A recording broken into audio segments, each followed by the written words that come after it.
willies. I don't know. But the understanding dawns on her, featuring after a moment's thought. Wasn't anything of the sort. You were laughing. Feminine wiles don't involve laughing. I guess I can't argue with this. That doesn't change your thievery. Emery laughs at my injured tone and gives me a playful shove. Fine, you can have the instant noodles. Are you kidding? That stuff's terrible. If anything, you should definitely eat it as punishment. Another laugh from the girl sitting on my legs. Both of which have fallen asleep by now. Bonk.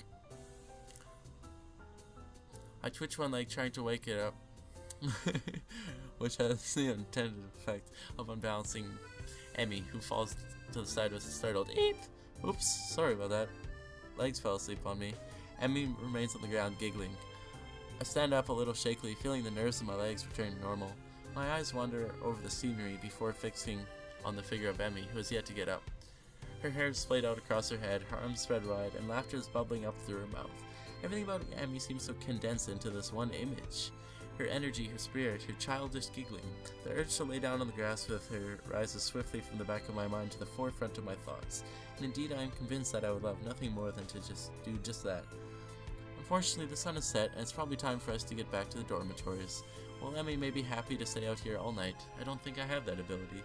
Besides, homework soon beckons. It wouldn't make sense to start thinking about things like university and then slack off, would it? I extend a hand to Emmy to help her up. We should probably get going.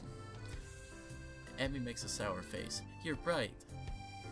She grabs my pro-offered hand, and I pull her to her feet and into a hug.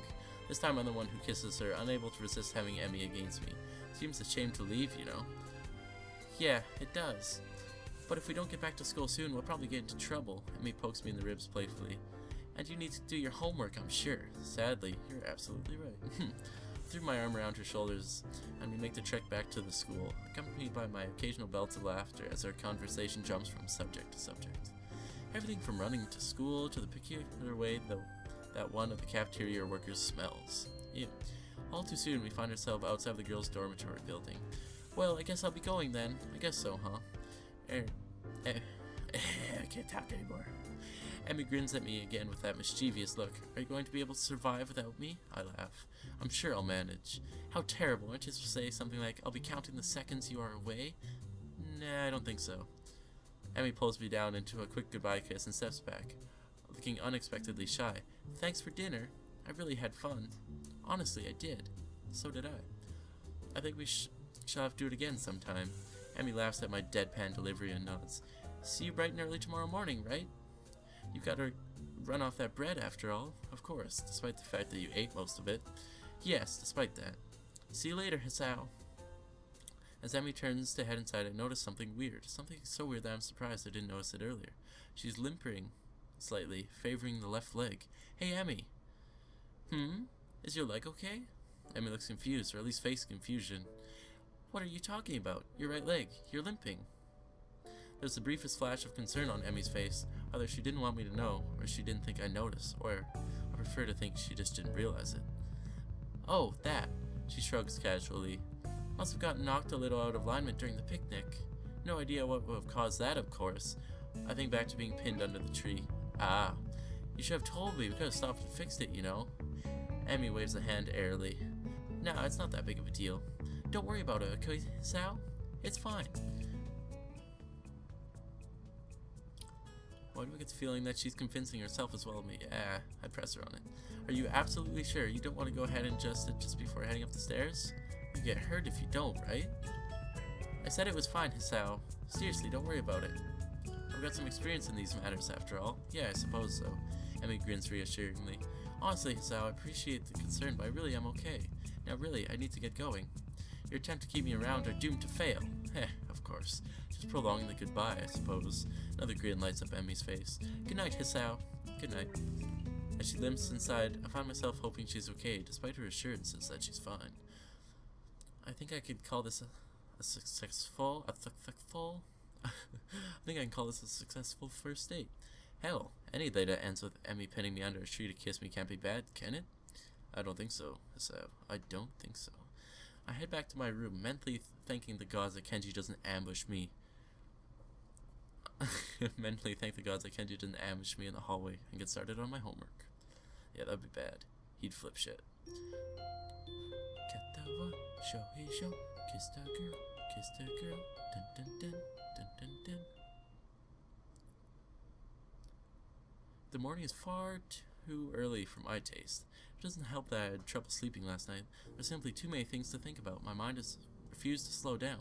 Instead, I replayed the rooftop, the park, and everything else over and over in my mind. There's a small part of my mind that is still paranoid that this all has been some kind of joke. I'll meet up with Emmy at the track and she'll act like nothing happened yesterday. Pushing these thoughts to the back of my mind, I threw on my running clothes and opened the door. Emmy's waiting for me with her usual smile. You're late! Or at least, you're not early today. Are you tired or something? I find myself ruefully rubbing the back of my head. Something like that, yeah. Lots to think about and all that. Emmy giggles at my mild understatement. Yeah, I didn't sleep that well either. I was actually glad you weren't early because I wasn't early either. I wonder if the same thing kept us awake. The image of her weeping face passes through my mind. What kept you up? Emmy's expression falters, but she quickly notices my curiosity and forces a smile. Nothing important. She's obviously not telling me something. The question is, should I press the issue? Something's clearly been bothering her for a while. I want to help her, but it would come off as me being nosy. She's got to know I care about her, though. Are you sure? If something's bothering you, I'm here to help you sort it out. Emmy laughs. It's not her usual laugh. There's an edge to it that seems almost bitter. Sort it out? I'm not sure it can be sorted out, Hisao. An almost grim smile crosses her lips. It's a smile of resignation. I don't think you could help me anyway. That hurts. I don't want to say it. It hurts to her, but it does. Don't you realize I want to be there for her when things go wrong? Well, I don't want to push you on the matter, but I'm here for you if you decide later that you'd like to talk about it. It might help. I can see the debate raging behind Emmy's eyes. It seems like she wants to tell me, but she's not sure whether or not she can. Hey, forget about it for now, okay? We've got running to do. The mention of running, something that she can handle, brings Emmy back to her usual self. Right. Hurry up and stretch out, Hisao. We've got to get moving. She takes off like a shot, far quicker than I'm used to. Here comes the motion blur. Still, I try to keep pace with her, recklessly testing my limits. It gives me a feeling of freedom, like my heart is no longer important. Oh god. I find myself wanting to laugh, filled with a feeling of moving beyond what I once called my boundaries. The nurse's warnings to not overdo things echo in my mind, and I disregard them. Oh god. This feeling I have, this willingness to risk a heart attack for something so trivial as a morning run, feels out of character for me. But is it? Or rather, should it be? I've got a weak heart, sure. It'll never be capable of the kind of speed and endurance Emmy's capable of, though I probably wouldn't be able to get that good even if I had a healthy heart. As we round the final bend, I feel my legs screaming in protest, but for the first time, I ignore them. I accelerate to the finish at a sprint, nearly catching up to Emmy. That was never going to happen, of course. Still, I felt surprisingly good. Oh sure, my legs feel like they're about to catch on fire, and I'm having trouble staying upright, but there's been a shift of some sort today. And it's all thanks to the girl grinning at the finish line, waiting for me. I felt a little faster than usual. My calmness met with a grin and a shrug. Can't have you think I was going soft on you now, can I? But you managed to handle it just fine. Well, I couldn't have done it without you. Still feeling the high from the run and moved by a surge of gratitude, I seize Emmy in a hug. Thanks. Really, I'm not just saying that. I'm in your debt. Emmy seems flustered by my words, squirming uncomfortably. Don't be silly, Hisao. Someone had to haul you out here, didn't they? And it's not like you're going to do anything for me, right? I needed a running partner, remember? I shake my head, still pointedly not letting go of Emmy, who stops squirming and merely looks up with a quickly deepening blush that almost seems out of character. No, it's not true. You wanted a running partner, but you didn't need one. If I hadn't shown up the day after the festival, you would still run, right? But it doesn't work the other way around. I only managed to make it out a few times before the festival. Without you, I probably wouldn't have even made it out at all after that. Emmy smiles at me and prods my chest with one finger. You are pretty lazy, Hisao. Hey, I was giving you a compliment. Well, you're welcome, I guess. I'll pay you back somehow. Well, that's not necessary, you know. I mean, I kinda like you, Hisao, and being able to run with you in the mornings isn't exactly a bad deal for me either, so for someone who gets so much praise, she seems unused to gratitude. I can't think of anything else to say, so we fall silent. I become aware of Emmy's breathing, of the dampness of her clothing, and of the scent of her. Coming off of anyone else, it would stink. Coming off of Emmy, it fits her in a way nothing else could. Her skin is cool, slick with sweat, and a breeze causes goosebumps to rise. Almost without thinking about it, I lean down to meet Emmy's mouth, which has already moved to meet my own. Her lips are soft, and she hums